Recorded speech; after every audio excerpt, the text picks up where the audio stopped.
You're listening to Spring River Chronicle.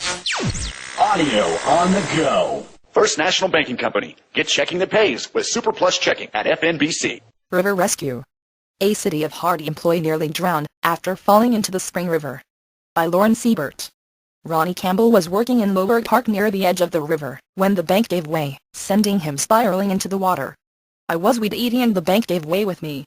I went to falling into the river and I hit my head on a tree, but I had on a safety helmet, said Campbell. It knocked me over and I fell straight down and landed on a log. Campbell plunged headfirst nearly 10 feet into the water. I don't know if that was with my hip or with my back that landed on the log first, said Campbell. I went into the water headfirst and it was over my head. I had to come back up and get over to the log and call for help.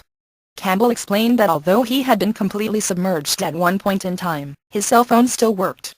I tried to stand up, and when I couldn't, that's when I called Billy Gilbreth, said Campbell. My phone was wet but it worked. It's one of those version military-grade phones. Reportedly, at approximately 11 a.m., Recorder Caroline Groves came into the Hardy Police Department and informed Chief Ernie Rose of the situation. Groves stated that she didn't know what had happened, but that she knew Campbell was in Loughburg Park at the time. According to Chief Rose, Mayor Nina Thornton, Superintendent Billy Gilbreth, and city employee Tim Cooper were already on scene, standing on the bank between the river and the gazebo, marking Campbell's location, at the north end of the park.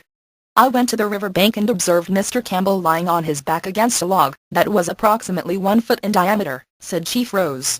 He was submerged in the water, his head was above water, but the right side of his body underwater, and he was complaining of pain in his back. Chief Rose called for rescue and ambulance services to expedite Campbell's rescue. Chief Rose then entered the river and supported Campbell's head. When the first responders showed up, Ernie came down and held my head up out of the water, and Sharp County Deputy Sheriff Shane Russell and Hardy Police Officer David Henry got there and was holding me on the log, said Campbell. They tied a rope around Hardy Fire Department first responder and rescue Sue Lindstrom and let her down. She checked me all out and then they waited on a backboard. Once they got that, they lifted me and slid it under and then got the sled-like thing down there and hoisted me up. Campbell was cared for and transported by the Spring River Paramedic Service to Batesville for treatment. Campbell had fractured a vertebra at some point in the fall.